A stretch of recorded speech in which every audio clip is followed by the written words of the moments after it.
What if I told you that a country with an economy smaller than California's made Google, Amazon, and Meta flinch, and that when the most powerful man in the world tried to strike back at them for it, it blew up in his face? Not hypothetical, not futuristic. This actually happened, and the way it did is one of the greatest political chess matches in history.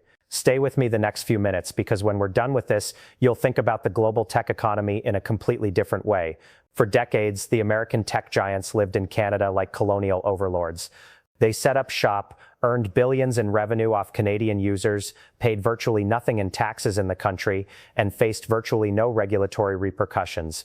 It was like the Wild West up here. Canada was the soft market to Silicon Valley, the easy one, the neighbor, the friend. Google processed Canadian searches and kept the profits. Meta ran Canadian ads and kept the profits. Amazon served Canadian customers and kept the profits, all of it flowing south, across the border into American quarterly earnings reports, with the country of Canada looking on like a spectator. And then Canada decided it had waited long enough. This policy has been in the making for several years. The policy was named the Digital Services Tax, which would mean a 3% tax on the revenues earned by foreign tech companies from Canadian users. The tax would not be on the profits earned by the tech companies, which they are notoriously good at avoiding. The tax would be on the revenues earned. The revenues earned from Canadian users would be taxed in Canada. The rationale behind this policy was quite simple. The rationale was this: if you earn money from the citizens of Canada, then you must be giving back to the society of Canada. The same rationale that every business must follow if they operate in the country. This policy was enacted in 2024. The tax would be applied retroactively from January 2022. The tax would be due at the end of June 2025. That was when Donald Trump decided he was going to get involved. Trump took to his social media platform one Friday afternoon and declared what can only be described as a corporate war on behalf of Silicon Valley. "This is a direct and blatant attack on the United States," he declared. "I am immediately terminating all trade discussions with Canada." And then he threatened the imposition of new tariffs on Canadian goods in 7 days' time. The message was clear: kill the tax or we'll destroy the trade relationship. The calculation was the one the White House makes in every situation. We'll apply maximum pressure, they'll cave, we'll declare victory by the end of the weekend. It was a strategy that had worked in the past. When Donald Trump threatened the imposition of tariffs over the issue of fentanyl policy, the Canadians sent their officials over and conceded. The script was well written. We'll turn up the heat, the Canadians will cave, we'll move on. And here's where the story becomes really interesting. It's interesting because Trump's threat of a trade war didn't just fail. It failed in a way that made Trump look weaker, not stronger. It failed in a way that united the entire Canadian public behind a government that has been struggling in the polls. And it failed in a way that the rest of the world will not forget. Let's look at some numbers, shall we? After all, the numbers are rather damning for Trump's position here. Canada's digital exports to the United States amount to $12 billion per year. America's digital exports to Canada, the revenues earned by U.S. tech firms in the Canadian market, amount to $48 billion per year. Trump's threat of a digital trade war was, in effect, a threat to blow up a relationship in which the United States enjoyed a 4-to-1 trade advantage. The country that would lose the most in a digital trade war wasn't Canada, it was America. And everyone in the room knows it. And then, of course, there is the bill. $2 billion is a staggering figure. But to put it in context, the parent company of Google, Alphabet, makes over $300 billion per year. Another company, Meta, which is the parent company of Facebook and other platforms, makes over $160 billion. Amazon makes over $600 billion. Asking these corporations to pay $2 billion in back taxes to Canada is not a threat to their balance sheet. It is a rounding error on a rounding error. The reason why these corporations fought this tooth and nail, why they hired armies of lobbyists and leaned on their friends in Washington, had nothing to do with the amount. It had everything to do with the principle. If Canada is successful, every other country looking on, and dozens were looking very closely, will get the same idea. This is what Trump was defending. Not American workers, not American security, not the American middle class. American tech company profit margins, and the idea that no country should ever be allowed to effectively tax these corporations. He was the most powerful man on the planet, and he was using that power to defend the interests. When Trump put out his ultimatum and threatened to blow up all the trade talks, something unexpected occurred, something that no political strategist in Washington had ever predicted. Canadian public opinion didn't change. Canadian public opinion hardened. Carney's approval ratings soared.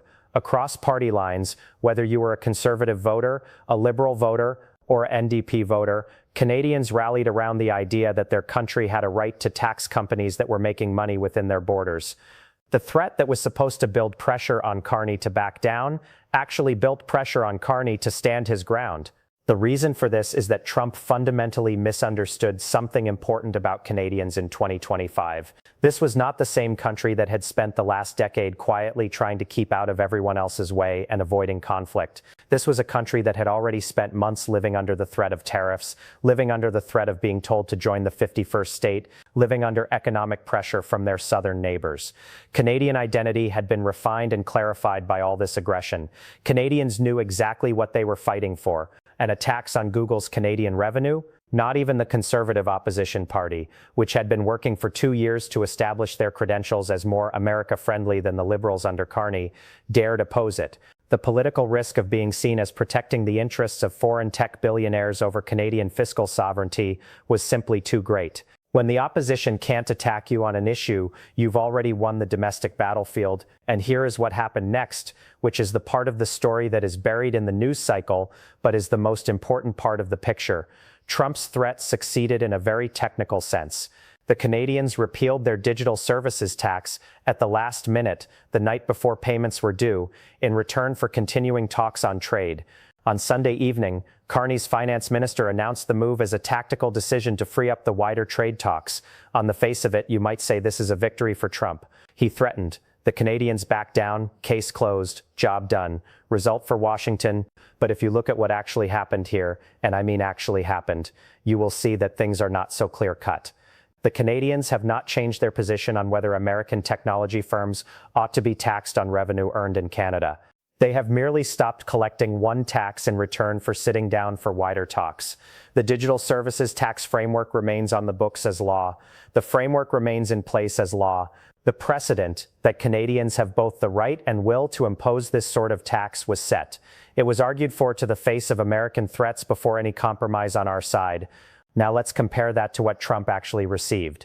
He received the resumption of trade talks, which he had stopped in the first place. He received a temporary hold on the tax rather than a repeal. And what Trump did not receive was any legal guarantee, any promise, any assurance that Canada was going to agree never to revisit this again.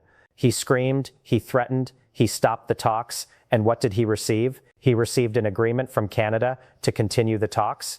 That is not a win, that is a return to the status quo at enormous cost, both in terms of diplomacy and in terms of showing the world what Canada is willing to do, and the world was absolutely watching. Within weeks of the Canadian digital services tax fight grabbing headlines around the globe, officials and experts in Europe, Asia, and the Global South were looking at the Canadian model with renewed interest.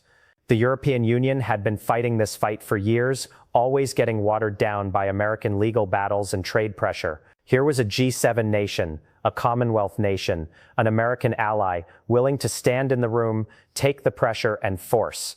Australia was more transparent about its own digital services framework. South Korea's trade negotiators cited Canada's example in their own talks with U.S. tech firms.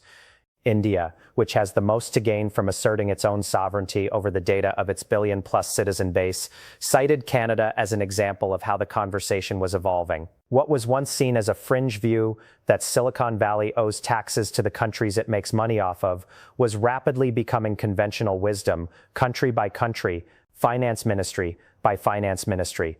But Trump's retaliation was ultimately seen as failing in the court of international economic credibility. Trump called the tax on Canadian tech firms a direct and blatant attack on the United States. This was never an argument any economist anywhere in the world would support. Taxing a foreign company on money earned within your own borders is not an attack. It is the most fundamental responsibility of any sovereign state. Every country on the face of the earth does this with physical businesses. The only reason it was ever at issue with tech companies is that the tech companies have spent 2 decades convincing the government that somehow they were exempt, that the normal rules of business didn't apply because the product was not visible and the servers were elsewhere. And that's not working anywhere anymore. Trump was simply loudly defending it in a way that made the position of Silicon Valley appear not only legally questionable, but morally repugnant to everybody in the room. He was up at the podium arguing that these multi-hundred-billion-dollar corporations should be exempt from paying taxes to the government of the country in which they earn their money. It's hard to argue that case to anyone who is simply an ordinary person who has ever received a paycheck and seen what the government took out before it ever hit their bank account. The deeper story here is about the actual limits of American tech power versus the image of it. These tech companies are incredible. They're rich beyond all measure. They're integrated into the daily lives of billions of people all over the world. But they're not governments. They cannot impose tariffs. They cannot threaten the use of military force. They're actually dependent on markets. They're dependent on users. They're dependent on the infrastructure, the legal systems, the educated workforces, and the democratic societies that countries provide. And when a country with 38 million users, with some of the highest household incomes in the world, says pay your taxes or face the consequences, the tech companies just don't have an answer. They can lobby, they can complain, they can get the president to throw a tantrum on Twitter, but they won't leave. The market is too valuable. The optics of leaving would be too bad. And every government in the world watching this standoff between the tech companies and the country of 38 million users knew this. Carney, the former governor of the Bank of Canada and the Bank of England, understands this better than almost anyone else in the room. He has spent his career studying the actual mechanisms of financial leverage, not the politics of it, the math of it. He understood that the companies wouldn't leave. He understood the math of digital trade was on his side in a conflict. He understood that Trump's loudest threats were his least executable, and he based his entire argument on that understanding, pressing forward, absorbing the heat, and making a tactical retreat only when a very real trade benefit was on the table, not because someone in Washington was angry. That is not weakness. That is strategic maneuver, and it is an important distinction to every mid-sized democracy trying to figure out how to deal with an era of American economic pressure. And here is what this whole fight ultimately proved, and will be remembered long after the specifics of the numbers and dates are forgotten.